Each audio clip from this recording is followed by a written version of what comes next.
नमस्कार, आपका समय में आप सभी का स्वागत है। मैं अनिल नौटियाल आज फिर हाजिर हूँ एक नए मुद्दे के साथ। आज का हमारा मुद्दा ये है कि आदिवासी समाज के लिए सरकार की कई योजनाएं हैं। साथ ही इस समाज के लिए कई समाज सेवी संस्थाएं भी काम करती हैं। लेकिन अब सवाल ये खड़ा होता है कि क्या सरकार की योजनाएं या फिर इन समाज सेवी संस्थाओं की सेवा क्या उस गरीब आदिवासी समाज तक पहुँच पाती है? आइए देखिए हमारी ये विशेष रिपोर्ट।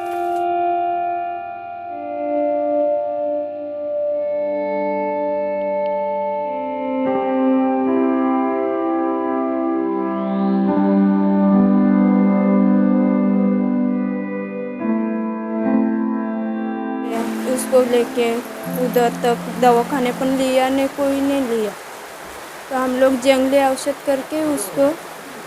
जी हाँ, ये खबर मीरा भाईंदर शहर से तकरीबन 20 किलोमीटर दूर मुंबई के एक आदिवासी गांव जामझाड़पाड़ा की है। इस गांव से हमें फोन आया था कि एक आदिवासी करीबन 1 महीने पहले ताड़ के पेड़ से गिर गया था और गरीबी के चलते उसका इलाज नहीं हो सका। और अब इस गरीब परिवार की उम्मीदें भी खत्म हो चुकी हैं कि शायद अब इसे इलाज नहीं मिलेगा। हमने सबसे पहले आदिवासी गांव जाकर सच्चाई समझने की कोशिश की और एक वीडियो बनाकर मीरा भाईंदर महानगर पालिका के वरिष्ठ डॉक्टर प्रकाश जाधव को भेजा कि इसका इलाज कैसे हो सकता है। वहीं दूसरी तरफ हमने कई सरकारी योजनाओं पर भी काम करना शुरू किया कि आदिवासी के लिए क्या क्या योजनाएं हैं। साथ ही हमने कई आदिवासियों के लिए काम करने वाली समाज सेवी संस्थाओं को भी इसकी जानकारी दी। लेकिन अब सबसे बड़ी समस्या यह है कि इस परिवार में 5 छोटे बच्चे हैं और कमाने वाला बिस्तर में इलाज का इंतजार कर रहा है। परिवार की उम्मीदें तकरीबन खत्म हो चुकी थी। इसी गांव की एक महिला सुषमा दावड़े ने हमें जब इस घटना के बारे में जानकारी दी और हम सीधे इस गांव पहुंचे तो परिवार की उम्मीदें हमसे जागने लगी और पूरी दुख भरी घटना हमें सुनाने लगे। अब आपने देखा कितने उनको सच्ची में बहुत ज़रूरत है, तो ऐसे मतलब जो कोई समाज सेवक जो ऐसे बड़ी बड़ी संस्थाएं वो यहाँ पर आके इनको जल्दी से बस ठीक कर जाए, यही प्रार्थना करती हूँ और यही अपेक्षा करके जैसे आपने हमें तुरंत रिस्पांस दिया वैसे ही और भी लोग आकर। पहले दिन हम ज्यादा कुछ नहीं कर सके, लेकिन इस उम्मीद के साथ वापस लौटे कि इन्हें बचाने की पूरी कोशिश की जाएगी। हमने कई पत्रकार मित्रों से भी बात की और ये कोशिश की जानने की कि इन्हें कैसे बचाया जाए।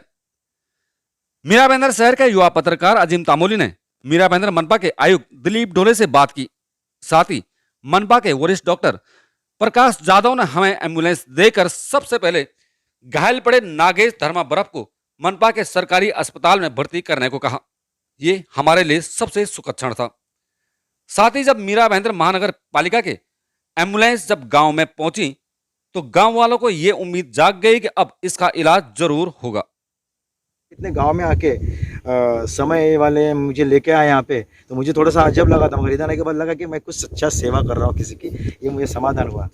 और आपसे मैंने सुना, हाँ, ये लोगों से सुना कि ये लोग शताब्दी घूम के आए, मगर फिर भी मीरा भाईंदर के अधिकारियों ने अपनी जिम्मेदारी को उठाने के लिए तैयार हो गए। तो मैं यही समझता हूँ कि लोगों ने ये नहीं समझना है कि मीरा भाईंदर कमज़ोर है, मीरा भाईंदर सक्षम है। सिर्फ आप बोलो, आप जाओ किसी के। धीरे धीरे हमारी पहल आदिवासी को बचाना है, ये कहीं ना कहीं शहर के जो बुद्धिजीवी लोग हैं वो भी हमसे जुड़ने लगे और आज उसका नतीजा ये रहा कि एम्बुलेंस आदिवासी के उस गांव में पहुंच गई।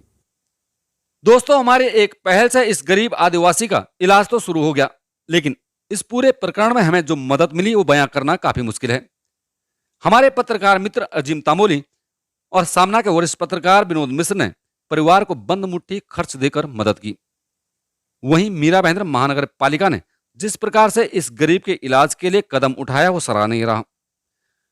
मनपा के वरिष्ठ डॉक्टर प्रकाश जाधव ने इस परिवार को भरोसा दिलाया कि उनका पूरा इलाज मनपा के भारत रत्न इंदिरा गांधी अस्पताल में ही किया जाएगा।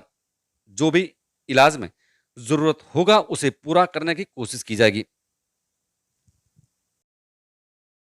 हमने एक आदिवासी को बचाने की जो मुहिम शुरू की थी उसमें मीरा भाईंदर महानगर पालिका प्रशासन का अहम रोल रहा। साथ ही हमारे पत्रकारों ने भी मदद के हाथ आगे बढ़ाए। लेकिन अब हमारा सवाल उन समाज सेवी संस्थाओं से है जो कि आदिवासियों के नाम पर बड़ी बड़ी संस्थाएं चलाते हैं। अब जिम्मेदारी कहीं ना कहीं उन संस्थाओं की भी आ जाती है कि इस प्रकार से जो गरीब लोग हैं उनकी मदद करने के लिए आगे आएँ। आपका समय के लिए मीरा रोड से मैं अनिल नौटियाल।